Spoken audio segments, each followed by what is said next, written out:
So if you work in HR, learning and development, or people and culture, one of the things you're probably thinking about all the time is your team's professional growth, right? How can you support each individual in their career development, and can you provide opportunities for learning and development that spark them and get them excited about coming to the office? Yeah. Which is pretty challenging right now, getting everyone back into an office. Yeah. Yeah, and working together and having each other's backs and having that connection again.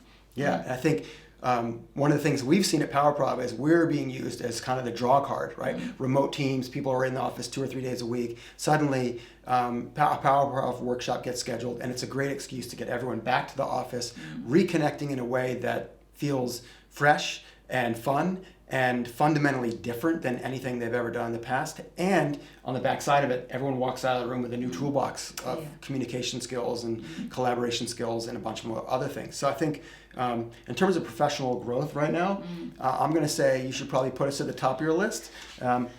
I'm biased. I agree. I think I'm biased too. I'm biased, but if you don't believe me, check out our reviews, go to our website, see what other people think. But right now, especially as we are, post-COVID and in this weird time in the economy, this is a tremendous investment you can make in your team that will pay dividends down the road for sure. Yeah.